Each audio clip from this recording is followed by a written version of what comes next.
네, 안녕하세요. 저희 12차 한림 디스커버리 마이스 시작하도록 하겠습니다. 저희 오늘은 주제를 엑스포의 미래라고 잡아봤습니다. 그래서 기존의 국제회의라든지 전시회, 뭐 도시, 컨벤션 센터 이런 쪽에 계시는 종사자분들을 모시고 이야기를 많이 들어봤다라고 하면 또 마이스 산업의 한 축을 갖고 있는 뭐 대형 이벤트라든지 엑스포 이런 쪽에서는 지금 어떻게 산업을 바라보고 있는지 이야기를 듣고자 세 분을 모셨습니다. 가장 이제 대표적인 대형 광고기획사에 계시는 분들이시고, 우선은 가나다 순으로 자기소개부터 시작하면서 시작해 보도록 하겠습니다. 강진혁 수석님 먼저 부탁드리겠습니다. 네, 저는 뭐 학교 다닐 때도 강씨라서 1번, 2번 맨날 처음에 시작을 했는데, 안녕하세요. 저는 이노션의 강진혁 수석국장이고요. 저는 이전에는 이제 제일기획 재직 당시에는 이제 2002년 월드컵 운영 감독으로 시작을 해서 주로 대형 국가 행사를 좀 많이 경험을 했고요.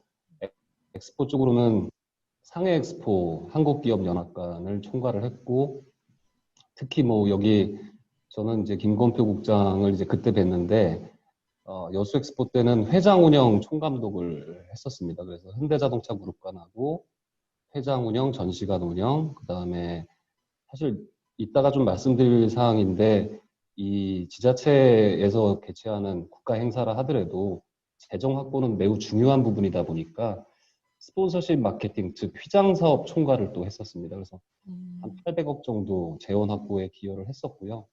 현재는 두바이 엑스포 한국관을 총괄을 하고 있습니다. 물론 1년 연기가 돼서 이것도 상당히 우여곡절이 많은데 한참 준비한 계획을 일시 지금 중단하고 내년도에 재개하는 걸로 그렇게 지금 대기 중인 상황입니다.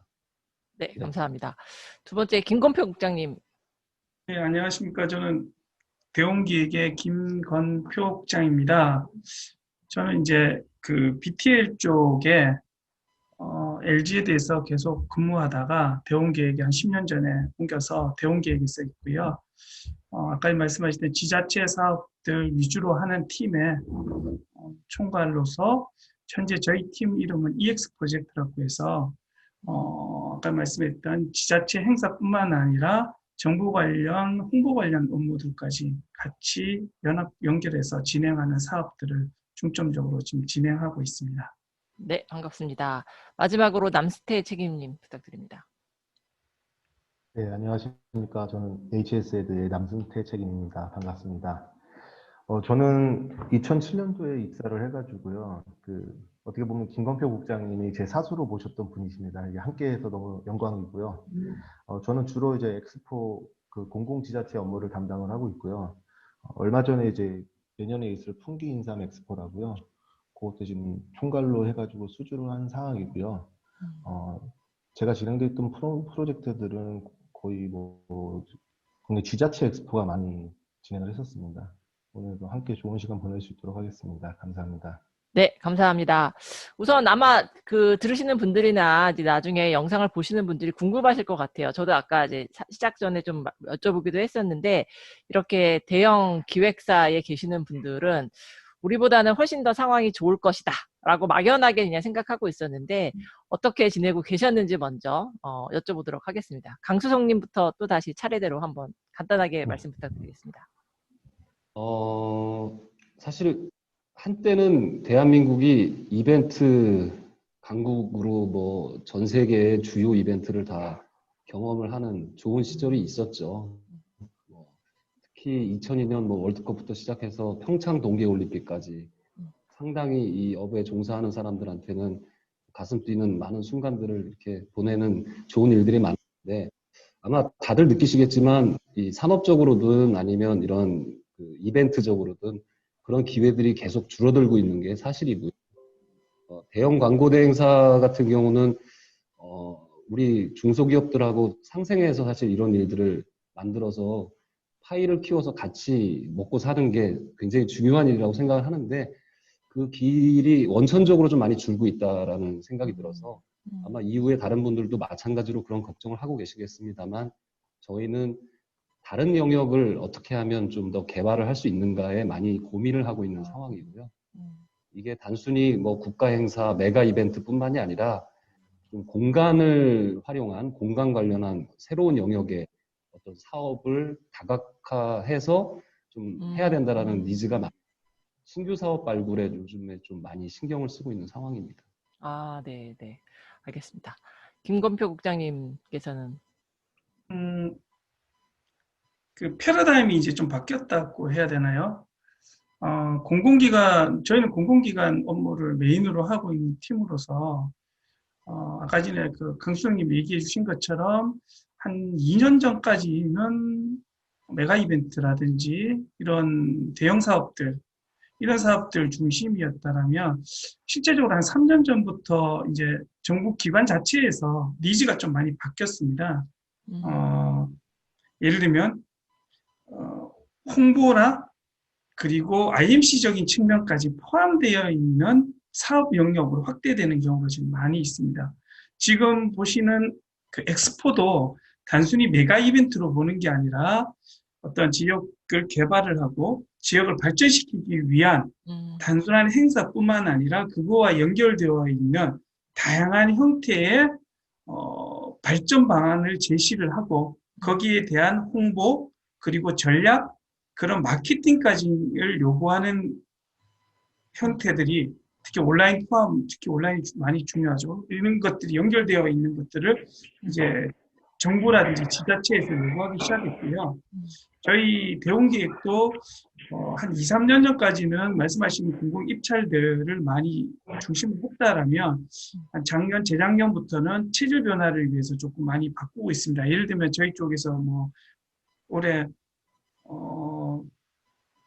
그 서울시의 해외 마케팅이라든지 그리고 강원도에서 실행하고 있는 콘서트를 온라인으로 진행하는 콘서트와 오프라인 콘서트를 같이 병행해서 하는 형태의 콘서트라든지 그리고 또 여러 가지 다양한 형태의 인천공항 공사를 지금 진행하고 있는데 인천공항 공사의 면세점 프로모션도 예전에 이제 BTL로만 진행됐다면 영상이라든지 지금 한계가 있기 때문에 지금 그 직접적으로 공항공사에서 행사를 할 수 없기 때문에 온라인이라든지 다양한 형태의 영상을 제작을 해서 홍보를 하는 방안을 제시를 한다든지 이런 식으로 좀 더 다른 형태의 지자체라든지 정부기관의 입찰이라든지 그런 그 기회들을 창출하기 위해서 노력하는 그런 쪽의 방향을 잡고 지금 진행하고 있습니다. 네, 네.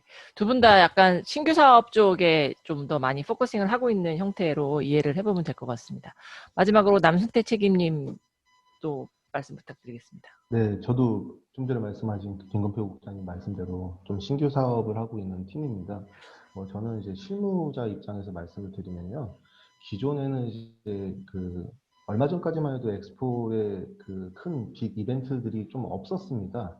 근데 이제 그 지방자치단체장들이 조금 더 이제 지역경제 활성화 차원에서 좀 엑스포를 국제 승인 받고 진행하고자 하는 그 개최 수량이 좀 많이 늘고 있는 상황입니다. 그런데 이제 어떻게 보면 경쟁사분들이 모여 계시지만은 입찰을 하는 게 굉장히 요즘은 힘듭니다. 그럼에도 저희는 이제 신규 사업을 좀 발굴해야 되는 상황이니까 어려움에 있어도 이 연초부터 신규 사업 발굴을 위해서 굉장히 노력하고 있는 중에 있습니다. 저는. 네.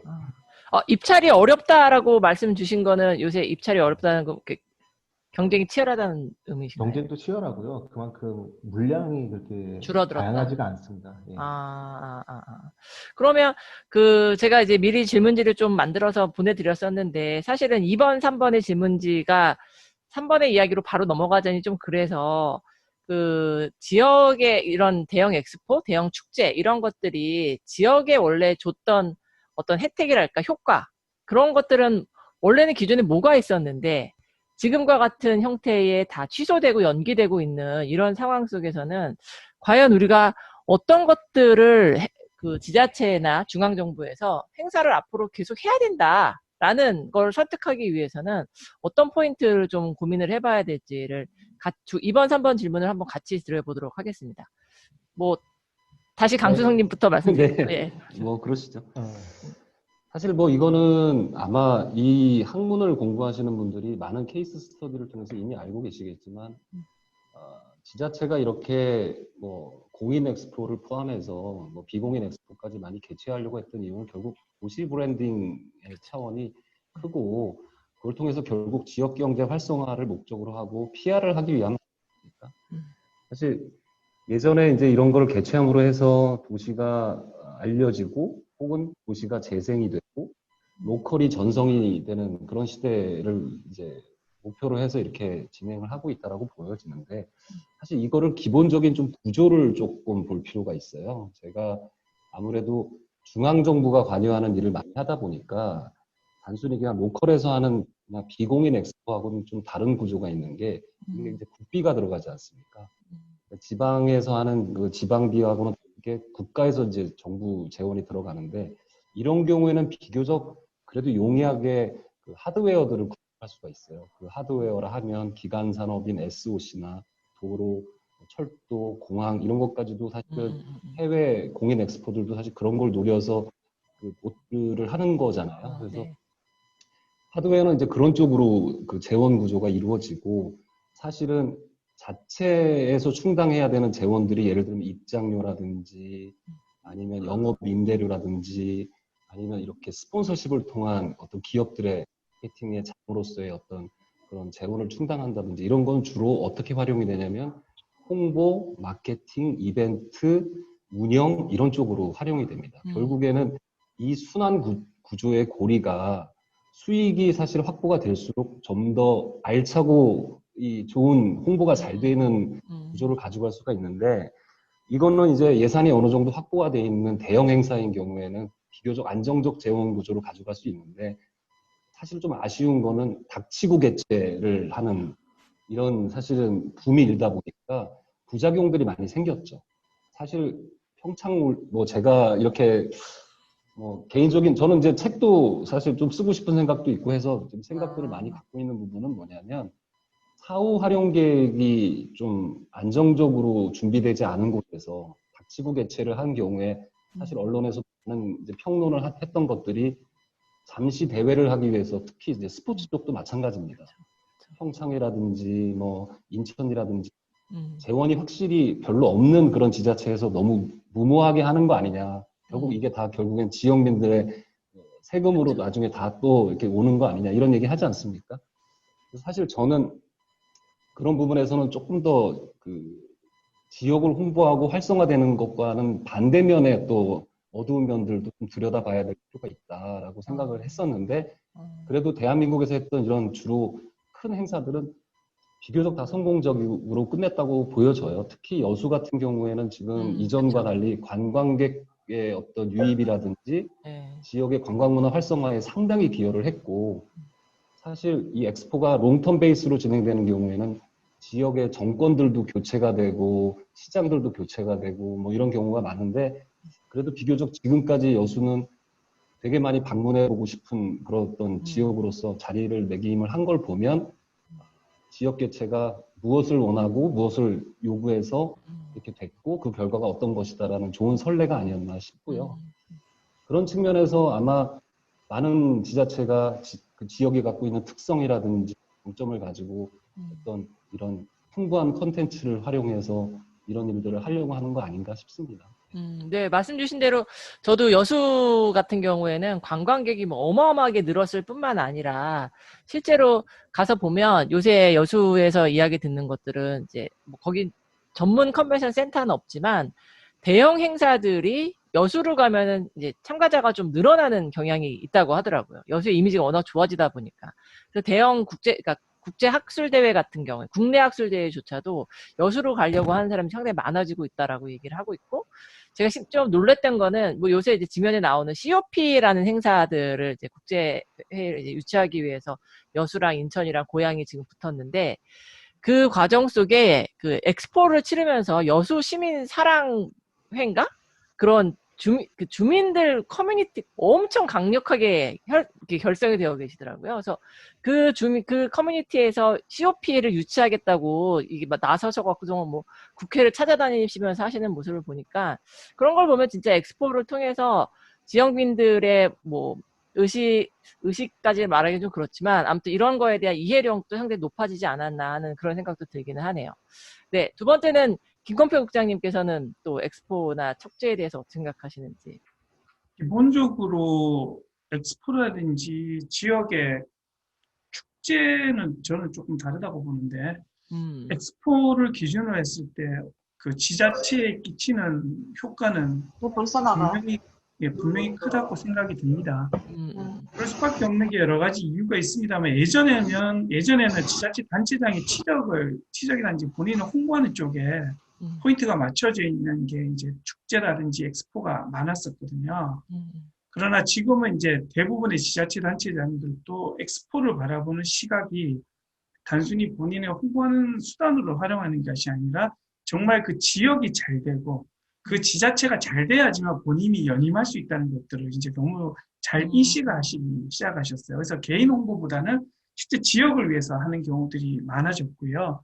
그렇기 때문에 지역에 끼치는 여러 가지 지역에 홍보하는 부분뿐만 아니라 지역의 인원들을 실제적으로 그 행사에 투입해서 고용 효과라든지 이런 부분들까지도 봤을 때 충분한 그 효과는 발휘하고 있다고 저는 보고 있습니다. 네. 근데 그것을 정부라든지 많은 특히 뭐 기관들에서 좀 안타까운 게 단순 산술적인 숫자, 그러니까 뭐 티켓 판매량과 금액에 따라서 수익이 얼마 남았다, 얼마 줄어들었다, 이런 식으로 단순 계산하는 형태의 형태로 접근하는 것들이 한 2, 3년 전에도 계속 그렇게 했고 작년에도 그렇게 했었죠. 이건 참 잘못됐다라고 보고요. 그런 정상적인 효과들까지도 단순 정량적인 숫자만으로 표현할 수 없는 충분한 효과라든지 이런 내용들은 효과를 그동안 꾸준히 가져왔다고 생각됩니다. 또 하나, 예전에 같은 경우는 엑스포가 산업 엑스포가 많이 중심이었죠. 원래 엑스포, 공인 엑스포 자체가 산업을 기반으로 했었기 때문에 산업 엑스포를 기반으로 했다라면 이제는 문화 콘텐츠 자체도 하나의, 예전에는 한 10년 전까지도 제 기억으로는 콘텐츠 산업이라는 단어들을 거의 다루지 않았었거든요. 그러나 불과 한 5년, 6년 전부터 콘텐츠 산업에 대한 얘기들이 상당히 많이 나오고 있어서 하나의 콘텐츠가 산업화되고 있는 현재의 입장에서 본다라면 향후에 이런 콘텐츠 산업들만 바탕으로 해서 진행하는 형태의 엑스포라든지 이런 것들도 많이 활발화되고 있어질 거라고 생각이 듭니다. 아직까지는 예를 들면 오늘 아까 뭐 영주다 이러면 뭐 영주라든지 영주의 뭐 인삼 엑스포는 뭐 함양의 무슨 산삼 엑스포랑 무슨 차이가 있느냐, 뭐 이런 식의 얘기를 하면서 차이들을 얘기를 하시기는 합니다. 분명히 차이는 있거든요. 네. 있으나 거듭 말씀드립니다만 문화 콘텐츠 형태로 엑스포들이 발전하기 때문에 산업 플러스 콘텐츠가 결합하는 형태의 엑스포로 만약에 발전이 계속 이루어진다라면 향후에 더 발전 가능성에 대해서는 저는 충분히 있다라고 보고 있고요. 그리고 뭐 대부분 요즘 연기 취소 많이 됐죠. 그래서 네. 향후 엑스포의 미래는 어떤 것이냐에 대해서 많은 분들이 얘기하십니다. 네. 정말 많이 얘기하세요. 근데 많은 분들이 대부분 뉴노멀 시대에 비접촉을 얘기를 많이 하세요. 네. 이거 뭐 VR이라든지 AR이라든지 이런 얘기도 상당히 네. 많이 하시고요. 심지어 이제 내년에는 언택 콘서트 형태를 발전시키기 위해서 국가에서 몇 조 형태의 네. 금액까지 투입해서 한다라고 하고 있지 않습니까? 네. 향후에 이것도 분명히 마이스 산업이라든지 이벤트 산업 쪽에서도 그 부분들도 충분히 건드려서 발전시켜야 되는 부분이기도 합니다만 저는 근본적으로 이렇게 생각을 해요.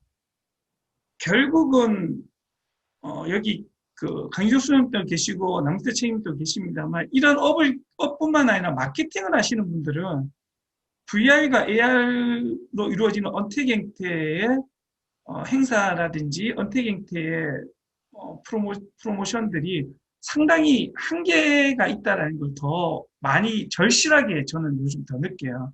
그래서 저는 향후에 발전은 어떻게 갈 거냐라고 하면 한 1, 2년 물론 온라인이라든지 언택의 행사들이 문화 콘텐츠들이 같이 합쳐지는 것은 분명히 이루어질 겁니다. 근데 그게 지금은 메인처럼 보이는데요. 그게 저는 서브로 갈 거고요. 메인은 익스피리언스라고 다시 생각이 됩니다. 익스피리언스에 대한 갈구가 더 심해졌고요. 실제 저희들이 만나는 이제 마케터들, 실제 광고주들, 마케터뿐만 아니라 기관에 계신 분들이 VR이라든지 홍보라든지 영상이라든지 이런 형태로 상당히 많이 예산들을 다시 전용을 해서 올해 많이 바꾸셔서 하시고 계시는데 한계를 상당히 많이 느낍니다. 실제 익스피리언스보다 많이 못하다는 걸 느끼시고 있을 거고, 저는 내년에 엑스포의 미래는, 내년에 향후의 엑스포의 미래는 더 익스피리언스가 강화되는 형태의 언택의 형태는 서브로 들어오는 형태로 바뀔 거다라고 저희는 생각하고 있습니다.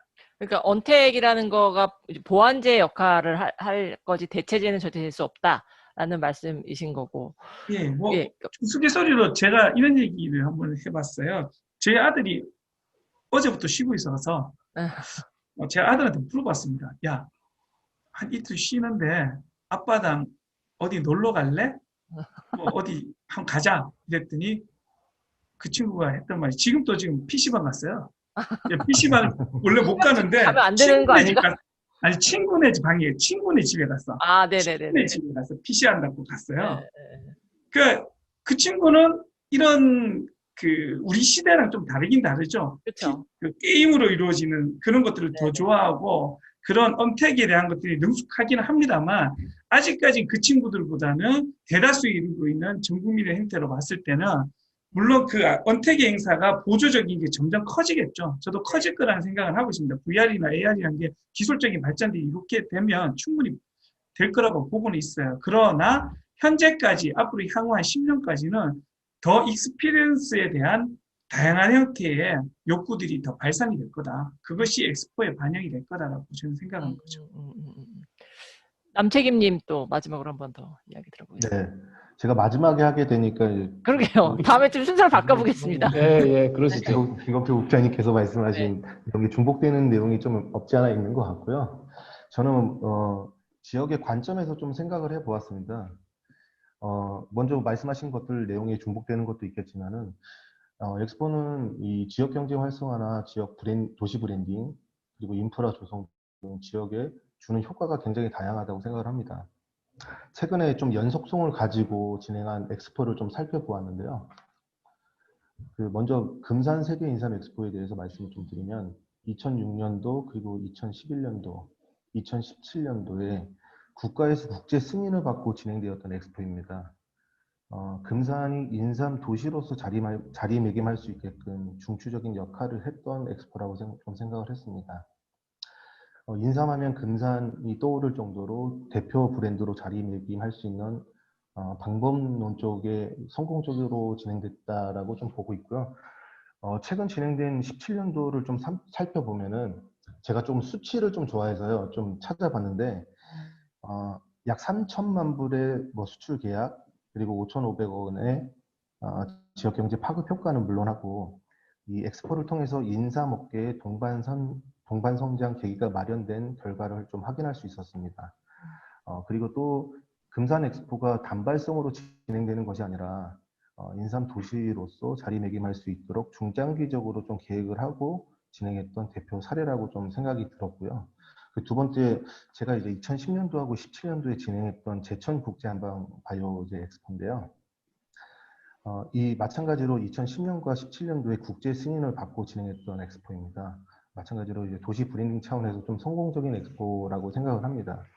2010년도에는 한방 엑스포가 한방 산업도시로서 도약을 하고 한방 산업의 투자 유치를 좀 이끌어냈던 행사라고 생각을 하면은 17년도는 한방 산업과 바이오 산업의 융복합으로 시너지를 창출한 좋은 예라고 좀 생각을 했습니다.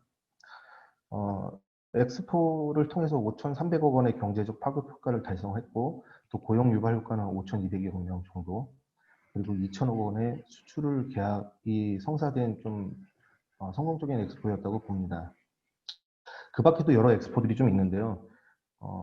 오송 바이오 엑스포도 2002년도에 그 오송 바이오로서 좀 자리매김할 수 있었도록 도약을 하는 계기를 마련했고 2014년도에 한 번 더 성공적으로 진행을 했었습니다.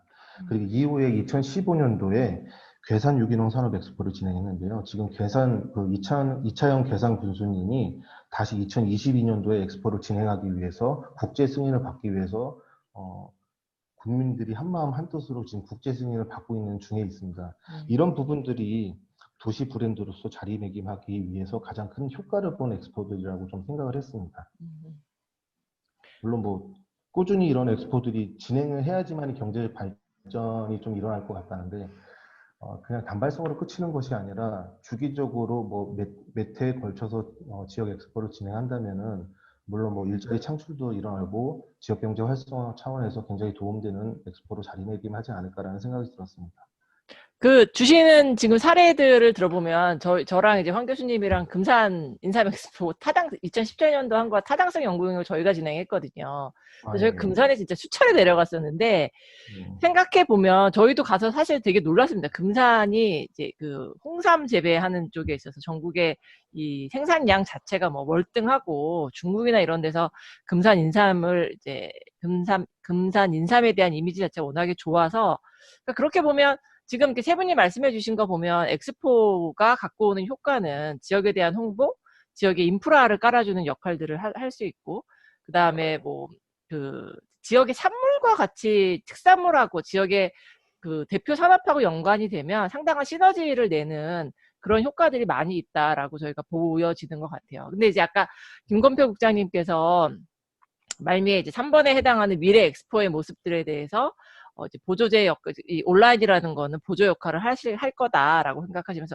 그래도 여전히 우리는 익스피리언스가 중요하다라고 말씀해 주셨는데 뭐 그러니까 저도 동의하는 부분이 상당히 있는데 거꾸로 이번에는 남책임님께서는 향후 미래에 지금과 같이 코로나로 만날 수 없는 상황인데 이게 어떻게 그 엑스포는 운영이 될 거라고 예상하시는지 그 부분 먼저 좀 이야기 들어보겠습니다. 네, 저는 뭐 지역 축제보다는 좀 엑스포에 대해서 우선으로 좀 네네네. 생각을 했습니다.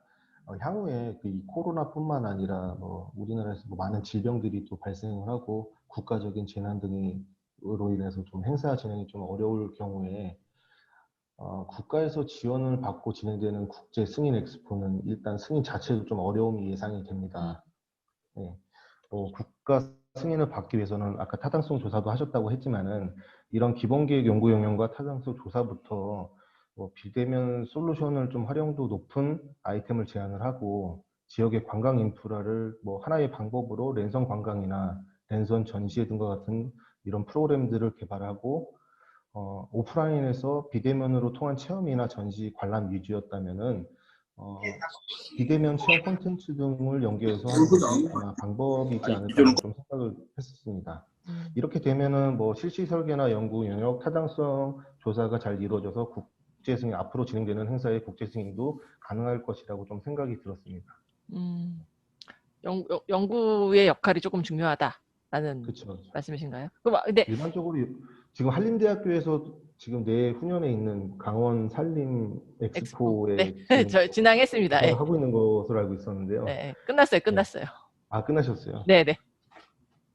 네. 근데 타당성 연구 영역에서는 사실은 이제 저희 산림 엑스포 같은 경우에는 코로나 직전에 이미 거의 대부분의 결론이 나 있는 상황이었었어 갖고 그거를 비대면 기술을 막 활용해야 된다까지 내용은 들어가진 못했고 안전 수칙 정도만 들어갔지만 이게 남책임님께서는 지금 온라인으로 되는 것들에 대해서 온라인화 될 거다라는 부분은 그렇죠. 이런 부분들도 아예 그냥 타당성 조사부터 준비를 해야 되지 않을까라는 생각이 깜짝 놀랐습니다. 그러게요. 저도 깜짝 놀랐습니다. 네. 그러면 온라인 네, 말씀하세요. 아니 맞습니다. 예. 네네. 그러면 이제 마지막으로 강수성님께서는 향후 지금 이제 이렇게 비대면이 강화되어 있는 상황 속에서는 엑스포가 어떤 형태로 진행될 거라고 예상하시는지. 사실 이게 질문이 3, 4, 5, 6번이 사실 다 연결이 네, 좀 되는 부분이 있는데 이게 참 쉽지 않은 결론인 것 같아요. 워킹데드라는 영화를 보면은 그 죽은 자들의 시대잖아요. 죽은 자들이 살아나가는 시대, 죽은 자들과 함께 살아야 되는 시대인데, 물론 거기에도 이제 시사하는 레슨이 여러 가지가 있습니다만, 좀비보다 사람이 더 무서운 존재다라는 그런 교훈도 있지만, 거기에 이제 그런 얘기가 나와요. 이 시대가 종식이 되더라도 우리는 남아있는 사람들이 어떻게 스타트 오버 해야 되느냐, 새롭게 살아나가야 되느냐. 제 생각에는 이 시대가 끝나도 이대로 예전처럼 돌아가기는 좀 쉽지 않을 것이다. 그렇다면 이제 4번, 5번, 6번에 나오는 것처럼 분명히 가장 오리지널리티를 살리면서 이 것들이 좀 더 의미 있고 기술적으로든 경험적으로 좀 다른 형태로 화두를 좀 만들어야 되는 게 저희의 숙명이고 숙제인 것 같은데, 사실 그 뒤로 이제 지금 이제 저는 두바이 엑스포 현재 연기 상태고 바로 또 준비를 해야 되는 가운데서 스티어링 멤버들하고 월간에 이걸 어떻게 헤쳐나가야 되는지 현재 얘기하고 있는 상황입니다. 네. 전 세계 사람들이 같이 고민하고 있습니다. 이거를 두바이 엑스포를 어떻게 해야 되는가라는 네. 부분에 있어서. 그래서 그거는 이후에 좀 다시 좀 말씀을 드리도록 하고요. 저는 이 두 분이 말씀하신 내용들하고 다 같은 내용인데 결국에 대체제냐 보완제냐라고 봤을 때 원래 이 한 10년 전에 이 산업에 종사하는 종사자들이 어떤 사람들이 기계로 대체될 것이냐라고 했을 때 그때까지 살아남는 몇 종류의 사람들 중에 하나가 문화예술 쪽 사람들이라는 거예요. 그런 사람들은 기계로 대체하기가 어렵고 AI로 대체하기가 어려운 종류의 일들이기 때문에 저는 그런 측면을 희망적으로 보고 있어요. 결국에 사람이 경험을 통해서 직접 느낄 수 있는 것들은 온라인으로 대체하기는 좀 어렵지 않겠느냐. 그래서 그걸 어떤 식으로 가능하게 만드느냐라는 것들이 지금 저희의 업에 종사하는 사람들의 가장 큰 고민이고 화두인데 당장의 솔루션을 여기서 이렇게 앞으로 하면 되겠습니다라고 말씀드리기에는 아직까지는 좀 생각이나 그런 것들이 좀 부족한 상황인 거고요. 그런 부분들이 저는 극복은 분명히 될 수 있는 요소가 있다라고 생각합니다. 제가 오늘 이렇게 어디 미국의 자료를 봤더니 물론 이건 엑스포 이야기는 아니고 회의와 관련된 내용인데 회의도 지금 다 국제회의 같은 것들이 온라인 플랫폼에서 이루어지고 있다 보니까 이 온라인 플랫폼에 대해서 빠른 시간 동안에 만들어진 정도에서 있어서의 만족도는 뭐 그닥 나쁘지 않아 라고 응답을 많이 했더라고요. 한 69% 정도가 뭐 그냥 나쁘지 않아 쓸만해. 근데 또 그 이면의 69% 중에 39%는 너무 여전히 이게 이 대면 행사를 대체하기에는 너무 부족한 게 많아라고 이야기를 또 같이 하고 있는 거예요. 그러니까 이게 뭐 국제회의뿐만 아니라 엑스포에서도 마찬가지일 거고 다른 전시회에서도 마찬가지일 거고 이게 우리가 분명히 직접 만나서 하는 행사하고 온라인상에서만 보는 근데 기술이 뭐 아까 김건표 국장님 말씀해 주신 것처럼 향후 한 10년 지나면 뭐 다 될 수 있겠죠. 냄새도 맡을 수 있고 촉감도 다 집에서도 느낄 수 있고 뭐 이렇게 되면 그때는 얘기가 달라질 수 있을지 모르겠지만 현재는 아직까지는 이제 이 온라인으로 대체됐을 때는 과연 참가자나 이런 숫자가 확 줄어들지 않을까 하는 그런 좀 우려도 분명히 있습니다. 근데 이게 계속 유지가 되기 위해서는 지자체나 이런 쪽에서는 계속 유지가 되기 위해서는 그냥 뭐 코로나가 왔기 때문에 뭐 한텀 쉬자 이런 식으로 가서는 안 되지 않을까 싶은 생각도 드는데 그런 부분들에 대해서는 그러면 우리가 이제 뭐 당장 내년에 그러면 엑스포 다 쉴 거냐 이런 부분들은 혹시 어떻게 생각하는지 뭐 짧게 뭐 김 국장님부터 이번에 여쭤볼까요? 그걸 예측할 수가 있을까요? 내년도에는 그러면 그냥 뭐 저희는 이렇게 생각합니다. 결국은 이제 아까 전에 말씀드렸던 거 연결성상인데 네네. 지자체뿐만 아니라 정부 기관 그리고 심지어 민간까지 사실 네. 민간도 거의 지금 못하고 있는 형태죠. 다 이벤트라든지 뭐 BTS 산업 전체가 사실은 스톱되어 있다라고 보는 게 제일 정확한 용어일 것 같습니다. 아까 전에 강수님 얘기하셨지만 스페이스 공간을 통한 신사업 분야도 저희가 고민하고 있는데 그거 역시 지금 사실 약간 좀 정체되어 있는 상황이기도 하거든요. 역시 그나마 스페이스 쪽은 조금 그래도 공간 활용 측면에서 좀 열심히 투여를 많이 하고 있죠. 근데 저희의 요청사항이라고 해야 되나 간절한 바람이죠. 내년 상반기에는 어떤 식이든 불려서 내년 하반기부터는 비대면행태로 한번 저희들이 가지고 있는 여러 가지 산업적인 기반을 바탕으로 하는 BTL 산업을 한번 더 활발하게 해보자라는 방법을 갖고 있습니다. 물론 여러 가지 형태의 마이스 산업 쪽에서는 비대면 형태의 국제회의 개최도 있고요. 그리고 저도 사실은 이번에 그 중소기업청과 같이 함께 해가지고 라이브 커머스 중심으로 하는 동행 세일을 저희가 직접 집행을 했었습니다. 오프라인 행사도 같이 진행을 하는 형태로 해서 전국을 대상으로 하는 오프라인 행사도 같이 진행했고요. 온라인, 오프라인, 라이브 커머스 홍보까지 엮어가는 형태도 한번 어떻게 보면 진행을 해본 경험도 있습니다. 그러나 역시 한계는 분명히 존재하고요. 많이 힘들었던 부분이 있기 때문에 결국 이런 코로나 종식이 좀 빨리 됐으면 좋겠다는 생각과 함께 보령이라든지 여러 군데서 이런 온라인 형태로 추진하는 형태는 상당히 좋다고 봅니다. 아까 전에 말씀드렸던 것처럼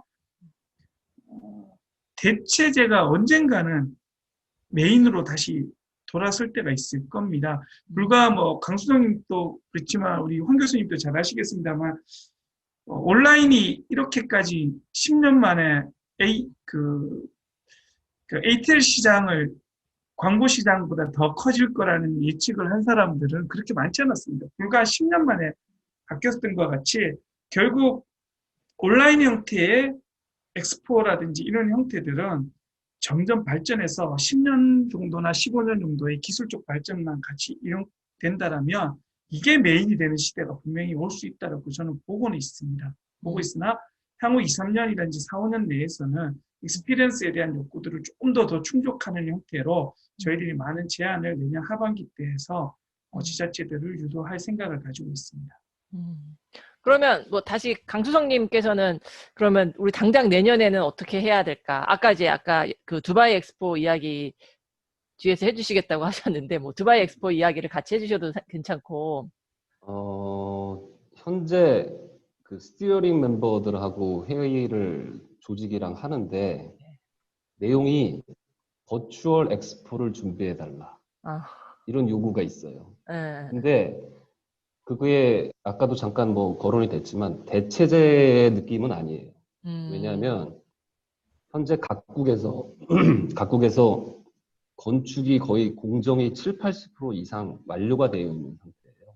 원래 10월 개최였지 않습니까? 그렇죠. 네. 다음 달인데 한국은 쌍용건설에서 지금 연내에 다 건설하는 거고. 공공 승인을 받을 계획이 되어 있습니다. 그럼 몇 달 동안 비어있는 건축물이 있는 거죠. 이 각국에서 투자한 이 비용들을 그냥 버추얼로만 끝내기에는 상당히 이해관계상 어려운 부분이 있어요. 그러니까 다시 한번 재앙 수준의 팬데믹 상황이 아니라면 분명히 형태를 좀 달리 하더라도 경험을 할 수 있는 기회는 제공받을 것이다라는 게 제 예상이고요. 물론 이제 뭐 재앙 수준의 상황이 생긴다면 그거는 뭐 좀 논외로 하겠습니다. 그래서 그 버추얼 엑스포에 대한 논의도 사실은 상당 부분 다각도로 검토하고 있는 하나의 내용일 뿐인 거고 콘텐츠마저도 지금 다시 요구받아지고 있는 부분이 있어요. 코로나라고 하는 이슈가 이 엑스포에 하나의 콘텐츠로 좀 포함시켜달라는 요구가 이 스티어링 멤버들한테 요구되어지고 있습니다. 다시 말하면 각국이 이 주제가 모빌리티, 서스테이너빌리티, 어퍼추니티라는 크게 세 가지의 주제로 이루어지는데 이 소주제에 연동되어 있는 코로나를 극복한 서스테이너빌리티, 코로나를 극복한 모빌리티, 코로나를 극복한 어퍼추니티에 대한 이야기를 담기를 요구하고 있는데 사실 이게 저희 입장에서는 콘텐츠 기획과 디자인이 사실 완전히 끝난 상황이거든요. 네, 하지만 물리적인 부분이 아니라 소프트웨어적인 부분으로는 좀 담아달라고 하는 부분을 거부할 수는 없는 상태인 것 같아요. 다시 말하면 저희가 영상을 다 만들진 않았을 거고 인터랙티브한 어떤 그 기술 기반의 어떤 세션들 상당히 기술 테크 기반의 많은 컨텐츠들 이런 것들에 그런 것들을 녹여낼 여지는 아직까지 있는데 그냥 그 종사자 입장에서 생각을 해보면 그걸 다시 또 시작하려니까 끔찍은 합니다. 지금 사실 끔찍은 한데 여튼 이런 고민들을 통해서 저는 두바이 엑스포가 개최되기를 기대하고 있고 거기서 어떤 뭐 방역이든 거리두기 형태에 따른 전시 관람의 새로운 포맷이든 이런 것들이 준비되어지고 발휘돼서 잘 치러지지 않을까 그렇게 기대하고 있습니다. 그 두바이 엑스포가 내년 언제로 연기되었죠? 딱 1년 연기됐고요. 10월입니다. 내년 10월로.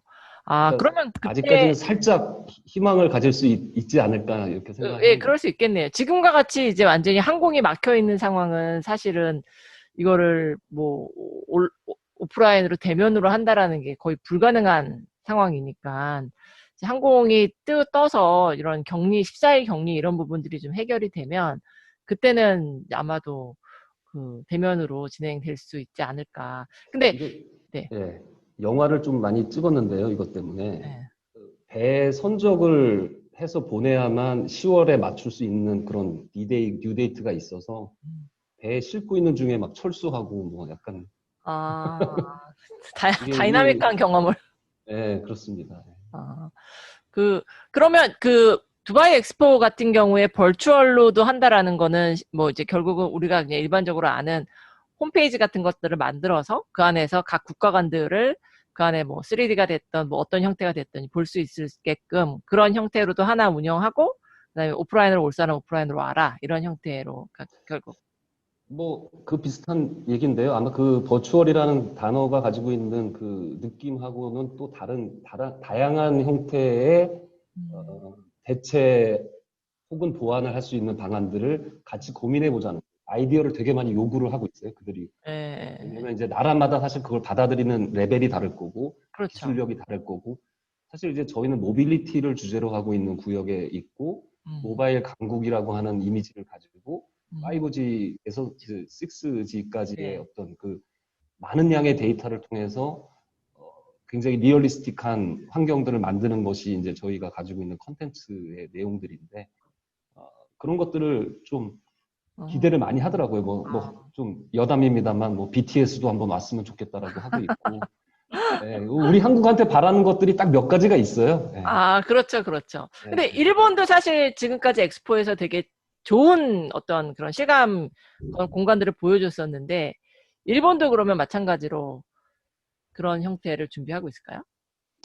이거는 뭐 특정 국가한테 요구하는 게 아니라 일단은 전체한테 요구를 하는 건데 그게 이제 나라의 기술과 특성에 맞춰서 이제 아이디어를 좀 다양하게 받아보고 그거를 올해 연말까지 좀 어떤 보편타당한 중심을 잡아서 이렇게 좀 같이 해보자라고 얘기하려고 하는 것 같아요. 이게 뭐 한두 달 안에 딱 이게 결론이 날 부분은 아닌 것 같습니다. 그렇죠. 네.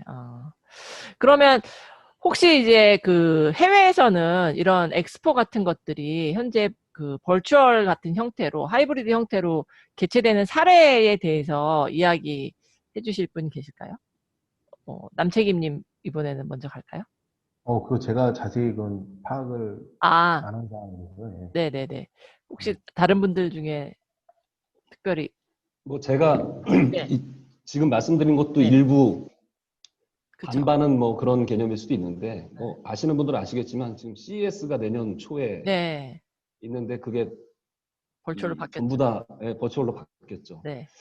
제가 보기에는 내년도 상반기까지 지금 예정되어 있는 그런 일들 중에서 가장 대표적인 그 집객형, 기술형 이런 전시와 관련된 것들은 그 어쩔 수 없이 그런 형태로 갈 수밖에 없을 것 같고요. 하반기에 어떻게 보면은 전 세계인이 참여하는 일 중에 가장 큰 일이 어떻게 보면 두바이 엑스포인데 그거는 제가 내년 상반기부터 좀 나아지면서 하반기에 개최를 할 수 있을 거라고 기대를 하고 있는 상황입니다. 그러면 지금 이 광고 대행사에 계시는 분들은 지금 코로나 상황이 뭐 누구도 예측할 수는 없긴 하지만 내년 하반기 정도부터는 좀 그래도 나아지지 않겠냐? 내년 하반기 정도를 그 시점으로 보시는 걸까요? 강수성님, 정부 쪽은 사실 민간이 이 부분에 대해서 더 예민하게 반응할 수 있는 부분이긴 합니다. 그래서 실제 뭐 인천공항공사랑 저희 미팅을 할 때 면세점 뭐 롯데 면세점이나 신라 면세점들은 언제부터 마케팅을 시작하는지를 좀 예측하는 게 있냐라고 네. 물어보기도 하세요. 네. 물어보기도 하는데 저는 반대를 생각을 갖고 있는데 저는 국가 행사가 먼저 내년 초반기부터 내년 한 5월, 6월부터 실행이 되고 진행이 될 거다는 예측을 먼저 하고 있고요. 민간은 역으로 이제 내년 하반기부터 움직일 거다라고 생각하고 있습니다. 가장 큰 이유는 지금 민간 기업들이 감당하기에는 마케팅 예산을 불확실성이 있는 부분에다 그렇게 투입할 수 있는 부분이 없습니다. 없고 차라리 정부 쪽에서 지금 저희 산업 자체, BTL 산업 자체가 지금 상당히 위험한 상태에 지금 있지 않습니까? 네네네. 실제적으로. 이렇기 때문에 내년 상반기에 어떤 형태든지 BTL 산업과 그리고 뭐 물론 마이스 산업도 포함이 됩니다. 어떤 형태의 산업적인 기반의 아사를 막기 위한 형태의 스타트부터 먼저 진행될 거라고 생각이 들고요. 저 역시 그 강수님이 얘기하신 것처럼 CES를 상당히 좀 유심히 보고 있습니다. CES가 어떻게 할 거냐. 이게 CES가 사실은 매년마다 저희 BTL 하는 분들은 CES를 가보기도 하고 실제적으로 CES의 영상들을 많이 보게 돼 있습니다. 왜냐하면 그게 향후 몇 년간의 BTL의 방향성들을 보여주는 전시회들이거든요. 그래서 그게 단순히 전자제품 전시회라고만 생각하는 게 아니라 향후 BTL 산업에 대한 미래를 보여주는 쇼라고 저희가 보기가 있기 때문에 아까 말씀하신 것처럼 해외에 실제 버추얼 엑스포들이 있느냐, 축제 형태로는 일부 구성이 되는 데는 있다고는 알고 있습니다만 이런 지자체 전체가 하는 어떤 단순히 버추얼만 하는 형태의 엑스포는 거의 기술적인 기반이나 온라인에 실제 우리나라처럼 이 온라인 기반이 잘 된 나라들이 그렇게 외국에 그렇게 많지 않기 때문에 실제적으로는 거의 없다고 보고 있고요.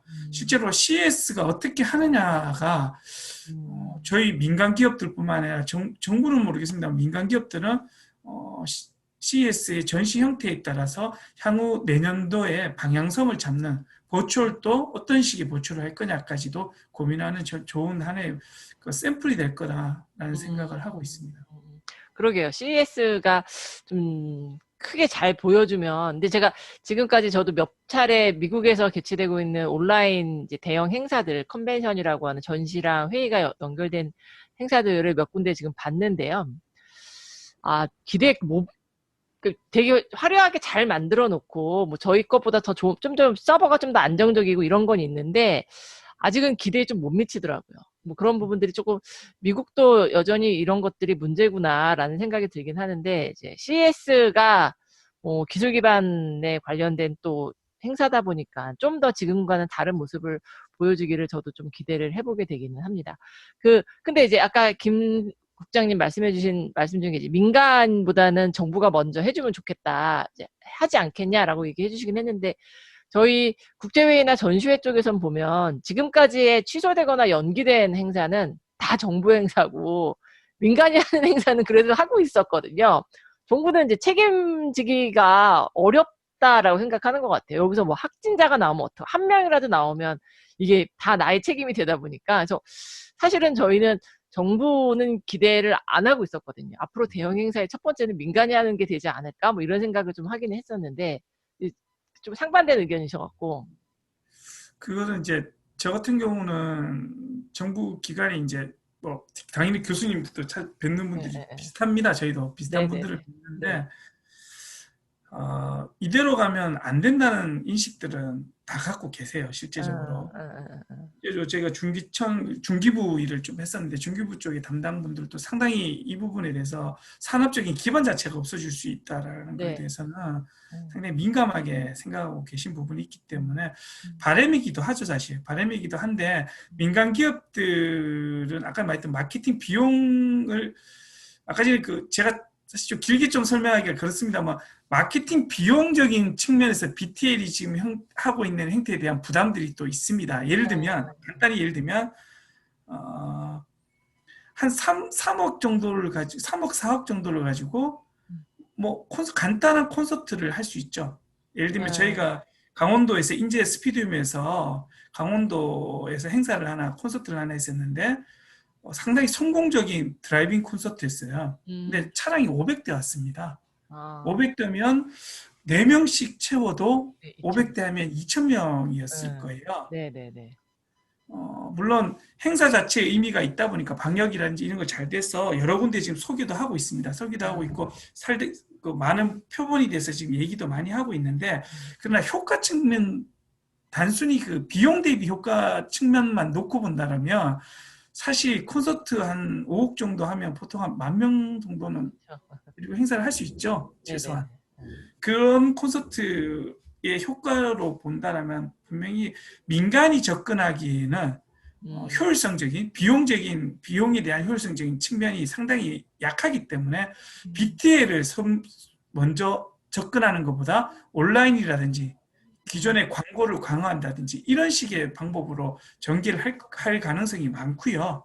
내년에도 역시 저희 BTL적인 측면에서 보면 그래도 말씀드린 것처럼 산업적인 기반이 무너지는 부분들이 대해서 공무원분들께서 많이 인식하고 계신 부분들이 계셔서 저는 이제 일단 좀 희망적으로 내년 초나든지 내년 한 중반에는 민간 기업 행사들보다는 정부 행사들 위주로부터 먼저 시작되지 않겠냐는 생각을 하고 있는 겁니다. 남승태 책임님은 어떻게 생각하시나요? 회복 시점이라고 말하기 좀 어렵지만 그래도. 저희도 지금 문제가 좀 많이 심각한 부분이 될 수 있는 게 지금 내년 9월에 이제 21년도에 영주 세계 풍기 인삼 엑스포 준비를 하고 있어요. 네. 얼마 전에 제안했던 내용인데 물론 이제 오프라인인가 온라인에서 만날 수 있는 프로그램들을 다양하게 좀 전개해서 아이템으로 제안을 했었거든요. 그 부분도 한계성을 분명히 가지고 있는 게 맞습니다. 이거를 조직위원회에서 얼마만큼 비용을 투자해서 온라인과 오프라인을 연계해서 만들 것인가. 저희의 어차피 이거를 진행하는 저희 대행사의 과업이면서 또 조직위에서 숙제인 것 같아요. 지금 이제 또 다른 한 가지 예를 들면은 지금 정부에서 주관해서 문화체육관광부에서 주관해서 전국 지역 축제 진행되는 그 축제 수가 한 900여 가지가 되는데 지금 이런 상황이 계속 지속적으로 갈 경우에는 저희 대행사뿐 아니라 밑에 있는 이제 협력업체라든지 많은 기획사들도 살아남기 힘든 상황까지 갈 수 있습니다. 이런 게 빨리 없어져야지만이 저희도 넥스트를 좀 하기 위해서 좀 접근하지 않을까라는 생각이 들고 있습니다. 그러게요. 빨리 끝나야 될 텐데 아무튼 예측은 저희 마이스 쪽에 해외에서도 나오는 것들을 봐서는 21년까지는 어렵지 않겠냐라는 이야기들이 사실은 좀 많이 있더라고요. 그래서 22년 정도부터 움직이기 시작할 거고, 심지어 우리 맥킨지에서 나온 보고서에 보면 비즈니스 트래블러들은 그거보다도 훨씬 늦다. 기업의 입장에서 그들을 이렇게 안전하지 않은 상황에 보낸다라는 게 쉽지 않기 때문에 거의 한 4, 5년 정도는 지나야 된다라는 이야기도 지금 나오고 있어서 사실 그러니까 그렇게 된다라고 하면 온라인을 활용하는 기술들이 이제 지금 마이크로소프트에서 지난번에 개발자 회의 하면서 그 회장이 그렇게 얘기했다고 하더라고요. 한 2년 이상 걸릴 기술이 지금 코로나 때문에 2개월 안에 다 나타나기 시작했다고. 그래서 이런 속도로 간다라고 하면 또 기술을 통해서 온라인 행사를 해볼 수 있지 않을까라는 그런 희망도 한번은 해볼 수 있지 않을까 싶은 생각도 들기는 하는데, 아까 이제 강수정님하고 김건표 국장님께서 공간에 대한 새로운 비즈니스 모델을 고민하신다고 하셨는데, 구체적으로 어떤 건지 좀 여쭤봐도 될까요? 구체적이진 않더라도 그냥 대략 좀 공간이라고 하셨고, 공간은 스튜디오를 만드시나? 저는 그런 생각이 드는데. 그냥 힌트만 좀 드리면 네네네네. 부동산을 구입을 해서 거기에 저희가 새로운 플랫폼 비즈니스를 할 수 있는 공간을 건축, 공간 구성, 브랜드 크리에이션 할 수 있는 그런 것을 만드는 것.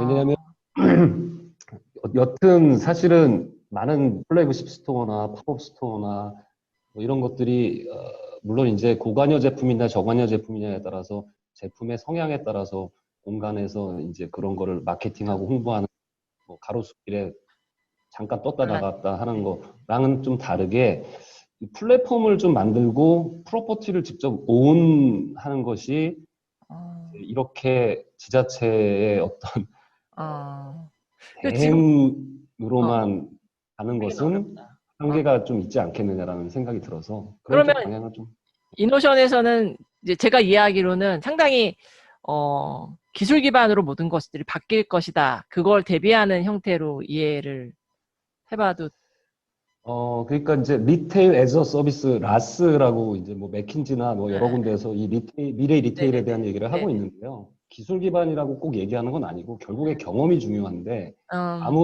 아무리 온라인 그 이커머스가 발달을 해도 음. 결국에는 뭐 와디즈라든지 아마존이라든지 이런 것들도 결국에 굉장히 그 공간 결국 거점에서의 오프라인을 경험들에 대한 네. 플랫폼들을 많이 만들고 있잖아요. 네네네.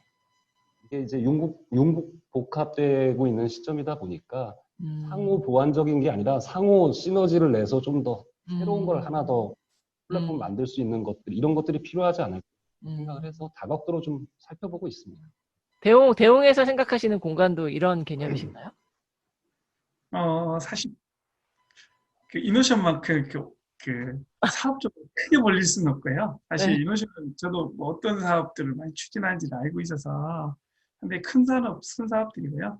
대형은 그 정도까지는 생각하고 있지 않습니다만 저희가 가지고 있는 기본적으로 어, 매장들이 상당히 많습니다. 백화점부터 시작해서 가지고 있는 기본의 그렇죠. 매장들이 있기 롯데는 때문에 그 매장들을 어떻게 할 거냐에 대한 다시 새로운 해석이죠. 기존에는 단순한 이제 뭐 판매처에 양수했다.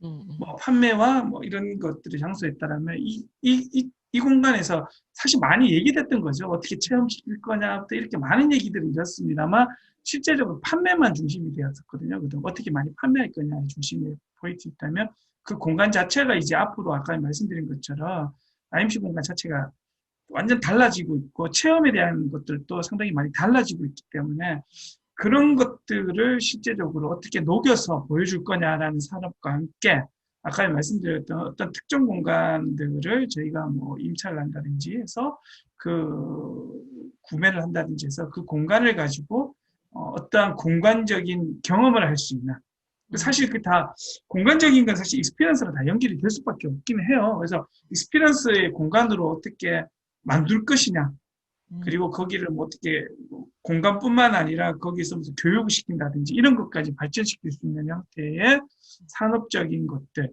아까 전에 그 강수님 얘기하신 것처럼 대행사가 이제는 단순히 대행사업만으로는 할 수 있는 시대는 이제 조금 지나갔다라고 저희뿐만 아니라 이노션도 그렇게 판단하셨을 거고 제일기획도 뭐 HS도 그렇게 판단하셨을 거라고 생각이 들고요. 그래서 한동안 많은 그 대행사의 그 CEO께서 두 가지 산업에 좀 집중하셨어요. 컨텐츠 산업, 뭐 컨텐츠 산업 하시겠다. 그리고 또 하나의 또 사업 포인트가 이제, 뭐 온라인 산업들. 물론 지금도 다 그 부분에 지금 집중하고 계세요. 다 하고 계십니다. 하고 있는데 이제 또 BTL 산업적인 측면에서 스페이스에 대해서도 다시 한번 더 고민하고 계신 것 같습니다. 작년부터. 그래서 그런 산업들까지 BTL 업을 하시는 분들은 이제는 단순하게 그런 이벤트, 마이스 뭐 이런 것보다는 BTL 산업을 놓고 그게 이제 연결 어떻게 시킬 거냐. 그게 결국은 나중에는 마이스랑 연결될 수도 있고요. 그게 이벤트랑 연결될 수도 있고요. 이렇게 할 수 있는 산업적인 것들에 좀 더 고민할 수 있는 해가 저희는 개인적으로 올해 내년 초까지는 대행사에서 역으로 많이 고민할 수 있는 시간들이 대행사에게 주어졌다라고 생각이 들고 거기에 따라 지금 아마 많은 회사들이 체질 개선을 위한 BTL 쪽은 단순한 숫자, 뭐 예를 들면 뭐 실적 이런 것보다 이런 산업에 대한 그런 마인드와 향후 방향성들을 제시하라는 것이 숙제로 저희들한테 부어진 가장 큰 숙제이거든요. 그래서 그런 쪽의 고민들을 지금 많이 하고 있습니다. 그러면 마지막으로 우리 HS에 대해서는 신사업 다른 지금과 같은 지금 말씀해주신 공간과 같은 것들을 HS에도 고민을 하시는지 아니면 혹시 다른 것들을 준비하고 계시는 게 있으실까요? 저희도 뭐 여러 가지 사업 부분이 있기 때문에 다양하게 신규 사업을 하기 위해서 다양한 솔루션을 좀 뽑아내고 있는 상황으로 알고 있습니다. 뭐 저희는 이제 그룹에 연결해가지고 뭐 디지털 쪽으로 좀 강점을 좀 내세운다든지 그런 사업을 좀 하고 있는 것으로 좀 판단하고 있습니다. 혹시 HS에 대해서 이번에 이파에 LG전자가 참여하는 그 부분에 대한 온라인 부스를 네네네. 네. 작업을 하셨나요? 네, 했는데 저는 안 했는데 저희 네. 옆팀에서 진행을 했었는데 저도 한번 가보려고 하고 있거든요, 지금. 잘 됐다 그래가지고. 예. 제가 사실 되게 그 신문에서 보면서 삼성전자는 독자적으로 하고 LG전자는 이파를 참가해서 하는 그게 과연 나중에 향후 실적이 어떻게 달라질까라는 부분이 사실 되게 개인적으로 궁금해갖고 생각을 많이 하고 있었는데 LG가 이파를 참가하는 걸로 결정을 근데 남승태 팀장님 그쪽 그 업무가 아니셔갖고 아마 네네. 제가 자세한 내용은 잘 모르지만은 준비는 하고 있는 것으로 좀 확인하고 있습니다. 네. 네, 알겠습니다. 원래 이제 다들 바쁘신 분들이셔갖고 1시간 안에 꼭 끝내드리기로 제가 약속을 했었어갖고 혹시 마지막으로 하고 싶으신 얘기 있으시면 들어보고. 이 6번에 대한 네. 이야기인데요, 일부. 네네. 사실 이 BI라고 하는 조직은 네. 히파나 IOC하고는 다르게 기본적으로 뇌구조가 좀 다른 사람들이에요. 네. 그러니까 어떻게 보면은 아까 여러 번 얘기가 됐습니다만 이게 이제 산업, 기술, 문화 이런 쪽으로 이제 이 패러다임이 좀 바뀌고 있지만 미디어 중심의 수익 구조를 갖고 있는 피파나 IOC 같은 경우는 중개권만 가지고도 충분히 이 조직이 움직여진단 말이에요. 네. 근데 BI는 그에 비해서 사실 마케팅력도 상당 부분 좀 떨어지고요. 다시 말해서 삼성이라는 회사가 올림픽에 4년 동안에 이 펀드레이즈 하는 금액과 엑스포의 물론 이제 옛날보다도 엑스포가 마케팅적으로 이 돈을 좀 많이 받고 있는 건 사실입니다. 근데 사실 상대가 좀 안 되거든요. 근데 이런 BI 입장에서 이런 일까지 닥치니까 게다가 지금 건축은 다 해놨는데 만약에 이걸 개최하지 못할 경우에 이 3가국에서 나올 이 반응들도 상당히 좀 크레인들도 어렵고 그래서 저는 공인 엑스포에 대한 변화가 상당 부분 좀 고민되어지지 않을까 싶어요. 예상하건대는. 이게 이제 올림픽도 지금 사실 큰 문제고 뭐 월드컵도 계속 이제 이 이슈와 연동해서 분명히 뭔가 변화가 필요하겠지만 상대적으로 더 크단 말이에요. 그 여파가. 이거는 말 그대로 브랜드 인 핸드 하게끔 만드는 내가 직접 만져보고 내가 직접 가서 체험해보는 게 엑스포의 어떻게 보면 묘미인데 그냥 TV로 올림픽 경기 보고 월드컵 경기 보면서도 수익을 얻을 수 있는 거랑은 전혀 다른 구조지 않습니까? 그래서 저는 저도 이제 좀 주의 깊게 물론 이제 저는 참가자로서도 당연히 주의 깊게 볼 수밖에 없는 상황이기도 하고 이 엑스포가 10월에 개최되면서 그 전까지 준비되는 과정 개최될 때도 약간 어떤 형태로 변화돼서 개최가 될런지 끝나고 난 다음에 아르헨티나라든지 이제 이어서 인정 등록이 예정되어 있는 엑스포들이 어떠한 영향을 받을 것인지 이런 것들도 계속 관심 있게 봐야 될 항목이라고 생각합니다. 네네네. 네. 말씀 감사합니다. 혹시 뭐 김 국장님이나 뭐 남채희님 더 추가하실 말씀 있으실까요? 네. 저는 좀 부탁 아닌 부탁입니다. 이게 이제 많은 분들께서 어떤 이런 여러 가지 뭐 산업에 대해서 편하게 얘기하신 건 아니십니다만 많이 이렇게 얘기하세요. 언택 시대에 뭐 언택을 위한 방법을 만들어내서 네네네. 어떠한 형태의 행사를 해야 된다라는 얘기들을 참 많은 말들을 하세요. 쉽게 편하게 얘기를 하세요. 뭐 토론하실 때든지 이럴 때 보시면.